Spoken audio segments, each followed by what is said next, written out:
Hello everyone, कैसे हैं आप सभी। उम्मीद करता हूं सभी स्वस्थ होंगे, ठीक होंगे, आपकी पढ़ाई भी सुचारू रूप से चल रही होगी। प्यारे बच्चों, आज के सेशन में हम लोग क्या पढ़ने जा रहे हैं? हम लोग पढ़ने जा रहे हैं, यानी हमारे पास बहुत सारे सवाल हैं संधि के, और हमारे पास समय बहुत कम है। उस शब्द को देखते ही हमें बताना है कि इस शब्द में सर ये संधि होगी। तो ऐसी एक निंजा ट्रिक्स है मेरे पास, उसको आप लोग अच्छे से पढ़ना। ज्यादा समय नहीं लूंगा, बहुत ही कम समय में मैं आप लोगों को प्रत्येक संधि की ट्रिक्स बताने जा रहा हूं। देखो, संधि जो होती है ना बेटा, संधि संधि हमारी तीन प्रकार की होती है। कितने प्रकार की होती है? तीन प्रकार की होती है। पहले तो हम लोग ये समझते हैं कि जो संधियों की एक बार परिभाषा जो होती है ना, वो भी हमें पता होनी चाहिए, क्योंकि बहुत बार एग्जाम में वो भी पूछी जाती है। यानी कि देखो, स्वर संधि एक होती है, स्वर संधि एक होती है हमारी व्यंजन संधि। ध्यान सुनना, बहुत ही आराम से समझा रहा हूं। एक होती है विसर्ग संधि। अब आपसे पूछ लिया जाए कि स्वर संधि किसे कहते हैं? स्वर संधि कहते हैं बेटा स्वर के साथ में स्वर का मेल। यानी कि ये जो धन है ना, ये प्लस है, इस प्लस से पहले भी आपको स्वर दिखाई देगा और प्लस के बाद में आपको स्वर दिखाई देगा, तो वह संधि होती है हमारी स्वर संधि। अब परिभाषा महत्वपूर्ण है व्यंजन संधि की, इसकी परिभाषा ध्यान सुनना। यानी कि स्वर के साथ में क्या दिखाई देगा आपको? व्यंजन दिखाई देगा। क्या दिखाई देगा? व्यंजन दिखाई देगा। या ऐसा नहीं दिखाई दे तो क्या दिखाई देगा बेटा? व्यंजन के साथ में क्या दिखाई देगा? स्वर दिखाई देगा। या ऐसा भी नहीं दिखाई दे तो क्या दिखाई देगा बेटा जी? व्यंजन के साथ में व्यंजन दिखाई देगा। व्यंजन के साथ में क्या दिखाई देगा आपको? व्यंजन दिखाई देगा। अब ये ध्यान आपको रखना है, यानी कि आप लोगों को धन से पहले यानी प्लस से पहले स्वर हो या व्यंजन हो, यानी किसी भी तरफ एक तरफ व्यंजन हो या दोनों तरफ व्यंजन हो, तो वह शब्द व्यंजन संधि होगी। यानी कि तीनों संधियों से पूछा जाए ना, जैसे मैंने कहा, जैसे बताओ रे, राम धन अयन में कौन सी संधि होगी? स्वर संधि, व्यंजन संधि, विसर्ग संधि। तो यहां भी स्वर है और यहां भी स्वर है। क्यों? में क्या जुड़ा हुआ है? ए। तो ए के साथ में ए, यानी कि स्वर के साथ में स्वर संधि होगी। यानी मैंने कहा भी यहाँ पे वाक दंदान, क्या कहा? वाक दंदान, तो ये व्यंजन है, ये व्यंजन है, तो व्यंजन संधि होगी। जैसे मैंने कहा जगत धन ईस, क्या कहा? जगत धन ईस, इस प्रकार से मैंने कहा, तो ये व्यंजन है, ये स्वर है, तो भी व्यंजन संधि होगी। अब विसर्ग संधि की बात करें तो हमें ऐसे दो बिंदु दिखाई देंगे जिसे हम लोग विसर्ग कहते हैं, और विसर्ग के बाद में या तो स्वर दिखाई देगा या हमें क्या दिखाई देगा? व्यंजन दिखाई देगा। तो वहां पर हमारी कौन संधि होगी बेटा? व्यंजन संधि, ओ सॉरी, विसर्ग संधि होगी। तो ये तो होगी हमारी तीनों संधियों। कोई भी शब्द आपको दे दिया जाए और पूछ रहे बताइए इसमें कौन संधि होगी? स्वर होगी, व्यंजन होगी या विसर्ग होगी? तो शायद मुझे कोई यहाँ पे उम्मीद कर सकता हूं कि आप लोगों को समझ में आ गया होगा। तीनों संधि आप लोग बता सकते हैं। अब आगे हम चर्चा करते हैं जो स्वर संधि हमारी होती है। कौन स्वर संधि बेटा? जो स्वर संधि हमारी होती है, ये संधि जो हमारी होती है, यह होती है पांच प्रकार की। कितने प्रकार की होती है? पांच प्रकार की होती है। इनके क्रम की बात कर लो एक बार हम लोग, क्योंकि क्रम भी बहुत बार पूछा जाता है। बहुत सारे बच्चों को इनका क्रम भी नहीं पता होता। स्वर संधि ये तो पता है कि पांच प्रकार होती है, लेकिन कौन कौन से होते हैं ये हमें बिल्कुल भी नहीं पता होता। तो सबसे पहले आती है प्यारे बच्चों दीर्घ स्वर संधि। क्या नाम है? दीर्घ। और दीर्घ के बाद में ध्यान रखना गुण स्वर संधि होगा, और गुण के बाद में ध्यान रखना वृद्धि स्वर संधि होगा, और वृद्धि के बाद ध्यान रखना बेटा यहाँ पर यन स्वर संधि होगा, और यन के बाद में बेटा याद रखना यहाँ पर अयादि स्वर संधि होगा। गलती नहीं करनी आप लोगों को बिल्कुल भी, तुक्का नहीं लगाना है कि गुण, वृद्धि, यन, अयादि, दीर्घ ना बेटा जी। पहले यानी कि जैसे स्वर होते हैं ना हमारे, उसी के अकॉर्डिंग ये संधियां चलती है हमारी, ध्यान रखना। क्यों? अब हम लोग बात करें कि ये पांच संधियां हैं, स्वर संधि के पांच भेद होते हैं, तो आपसे ये पूछ लिया जाए कि बताइए मुझे कि स्वर संधि पांच प्रकार की होती है, किस संधि में समान स्वरों का मेल होता है? तो ध्यान रखना, एक दीर्घ स्वर संधि ऐसी संधि है जिसमें समान स्वरों का मेल होता है, समान स्वरों का मेल होता है। और बाकी जो चार बच गई उन सभी में क्या होता है बेटा? असमान स्वरों का मेल होता है। ये भी ध्यान आपको रखना है, समान स्वरों का, असमान स्वरों का मेल होता है। यानी कि एक संधि है जिसमें समान स्वरों का मेल होगा और बाकी चारों में असमान स्वरों का मेल होगा। अब इन पांचों संधियों में से कोई भी शब्द दे दिया जाए और आपसे सीधा पूछा जाए बताइए शब्द में कौन सी संधि होगी, तब हम लोग क्या करें? उसकी निंजा ट्रिक्स मैं बताने जा रहा हूं। जैसे मैंने स्वर, व्यंजन, विसर्ग की बताइए ना, कि कहीं पर भी व्यंजन दिखाई दिया व्यंजन कर दिया, विसर्ग आएगा तो सीधी बात विसर्ग होगा। दोनों तरफ प्लस से पहले यानी धन से पहले भी और बाद में भी स्वर होगा तो स्वर संधि।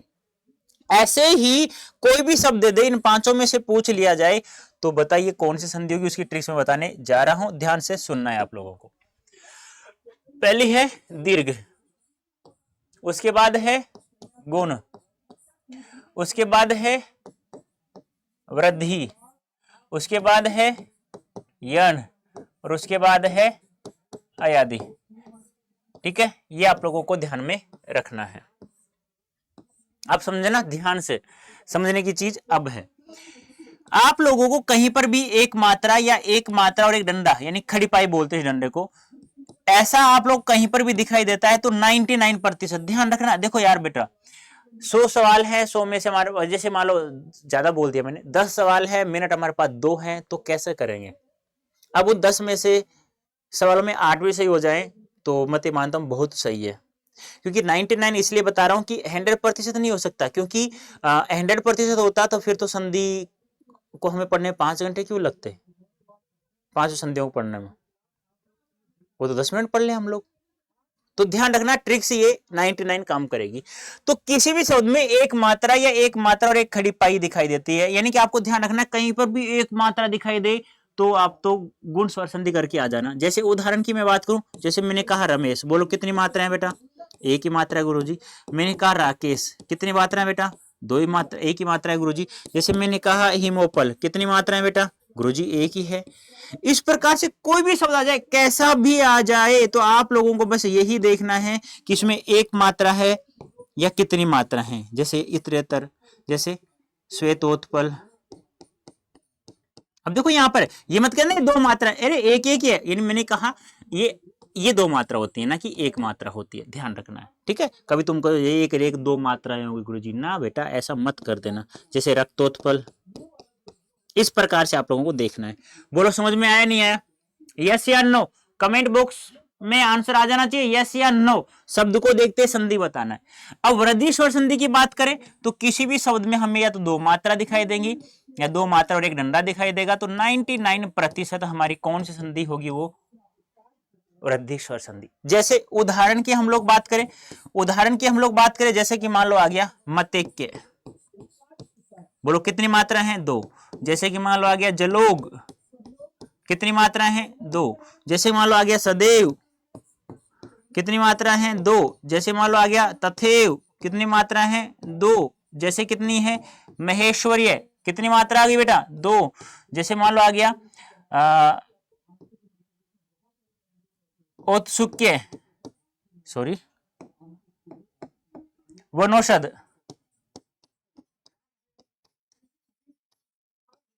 जैसे प्रौद्योगिकी। देखो यहाँ 2 मात्रा आ चुकी है, अब एक भी आ रही है, ध्यान रखना। लेकिन ज्यादा प्रायोरिटी हम यहाँ देंगे प्रधन औद्योगिकी। गलती मत नहीं करनी आप लोगों को बिल्कुल भी। जैसे मान लो आ गया महोदार्य, जैसे मान लो आ गया महोत्सुक्य। इस प्रकार से आप लोग कहीं पर भी आप लोगों को 2 मात्रा दिखाई देती है। एक मात्रा दिखाई दी, गुण स्वर संधि कर दिया। 2 मात्रा दिखाई दी तो हम लोग कौन संधि कर देंगे? वृद्धि स्वर संधि। ठीक है, अब बात करते हैं यण स्वर संधि की। यण स्वर संधि में क्या होता है? हमें आधा अक्षर दिखाई देगा। क्या दिखाई देगा? आधा अक्षर दिखाई देगा। किससे पहले दिखाई देगा बेटा? क्या तो हमें दिखाई देगा यह या वह या रे, यानी कि किसी भी शब्द में यह वह रे से पहले आधा अक्षर दिखाई देता है तो वह शब्द लगभग हमारा कौन सी संधि का होगा बेटा? यण स्वर संधि का। जैसे देखो यहां पर स्वागत, किससे पहले आया? वैसे पहले। जैसे मैंने कहा न्यून, किससे पहले आया? यह से पहले आ गया। जैसे मैंने कहा अभ्यास, किससे पहले आया? यह से पहले आ गया। आधा अक्षर आप लोगों को देखना है बस, और ज्यादा कुछ भी नहीं करना। जैसे अध्यापक आ गया, जैसे प्रत्येक हो गया, जैसे प्रत्यय हो गया, जैसे पर्यावरण हो गया। अब ये ध्यान रखना, आप कहोगे गुरुजी यहाँ आधा अक्षर का है। बेटा ऊपर वाला जो रे होता है ना वह हमेशा स्वर रहित होता है, यानी कि आधा होता है, आधा अक्षर होता है रे, ये ध्यान रखना है। और भी मैं बात करूं, जैसे स्वल्प हो गया, जैसे पर्यंक हो गया, बहुत सारे शब्द हैं। जैसे स्वल्प हो गया, जैसे अध्ययन हो गया, ऐसे बहुत सारे शब्द बेटा। जैसे प्रयास हो गया, जैसे व्यास हो गया, इस प्रकार से बहुत सारे शब्द हैं, हमें क्या देखना है, ये व रे से पहले आधा अक्षर देखना है। ठीक है, ये तो हो गई हमारी यन स्वर संधि की ट्रिक्स।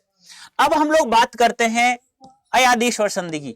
तो यन स्वर संधि में हमें आधा अक्षर दिखाई दिया था, यहां हमें क्या दिखाई देगा, पूरा अक्षर दिखाई देगा। और किससे पहले दिखाई देगा बेटा, ये और वैसे पहले दिखाई देगा। किससे पहले दिखाई देगा, ये और वह। अच्छा मैंने प्लस लगा दिया क्या गलती से, एक मिनट बेटा, नहीं प्लस नहीं लगाना, ये ध्यान रखना है आप लोगों को यहाँ पे। ठीक है, आप लोगों को बस इतना ही ध्यान रखना है, आधा अक्षर हमें देखना है, किससे पहले, यह और वैसे पहले देखना है। ठीक है, हाँ आप लगा सकते हैं वैसे प्लस, कोई दिक्कत नहीं आएगी, गलत नहीं होगा, मैं आपको देखना है उस शब्द में। ठीक है, आधा अक्षर दिखाई दे, प्लस लगा तो अच्छा रहता है। किससे पहले, ये और वैसे पहले दिखाई देगा, तो लगभग लगभग वह संधि हमारे किस संधि की, वह शब्द की संधि का होगा, अयादी स्वर संधि का होगा। जैसे देखो क्या आ गया, नायक, ये से पहले पूरा अक्षर आ गया, आधा नहीं है। जैसे मान लो आ गया नायिका, जैसे मान लो आ गया नाविक, जैसे मान लो आया भाविका, जैसे मान लो आ गया भावुक, जैसे मान लो आ गया विनय, ये से पहले देखो आ गया ना। जैसे मान लो आ गया चयन, जैसे मान लो आ गया नयन, ये से पहले आ गया। जैसे मान लो आ गया विधायक, ये से पहले आ गया। तो जैसे मैं क्या कह रहा हूं, हमें ये और वैसे पहले क्या देखना है, पूरा अक्षर देखना है। जैसे विनायिका, ये से पहले चाहे तो वह हो चाहे ये हो, उससे पहले हमें पूरा अक्षर देखना है, तो अयादी स्वर संधि। ये वह रे से पहले आधा अक्षर हो तो यन स्वर संधि, एक मात्रा हो तो गुण संधि, दो मात्रा हो तो वृद्धि संधि, ये ध्यान आपको रखना है। अब एक संधि और बच गई हमारी, जिसका नाम है दीर्घ स्वर संधि। अब इसमें हमें क्या दिखाई देगा, जिस संधि में समान स्वरों का मेल होता है, क्या तो हमें आ की मात्रा दिखाई देगी, या हमें दीर्घ की मात्रा दिखाई देगी, या हमें दीर्घ ऊ की मात्रा दिखाई देगी, ये ध्यान रखना। तो वह शब्द की संधि का होता है हमारा दीर्घ स्वर संधि का। जैसे मान लो आ गया दिवसावसान, देखो कहीं पर कोई मात्रा कुछ दिखाई दे रहा है, इनकी ही मात्रा दिखाई देंगी हमें। जैसे मान लो आ गया परीक्षा, जैसे मान लो आ गया परीक्षक,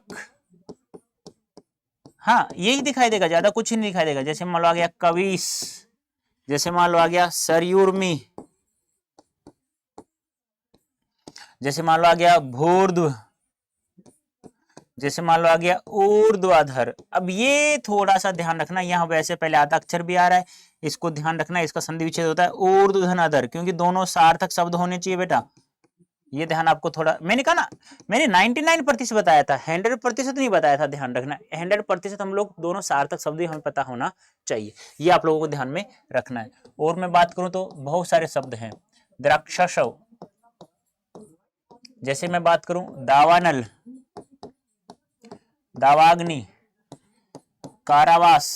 इस प्रकार से मैं, यदि मेरे पास 100 सवाल है और मेरे पास 20 मिनट है ना, तो मैं शब्द को देखकर मुझे संधि बताना होता है, तो मैं शायद 10 मिनट में 100 सवालों को आराम से कर सकता हूँ। टिक टिक टिक, हाँ एक मात्रा गुण संधि, दो मात्रा वृद्धि स्वर संधि, ये वैसे पहले आधा अक्षर यन संधि, ये वैसे पहले पूरा अक्षर तो अयादी संधि, और आ दीर्घ ई दीर्घ की मात्रा आ जाती है तो कौन स्वर संधि हो जाएगी हमारे पास, दीर्घ स्वर संधि हो जाएगी।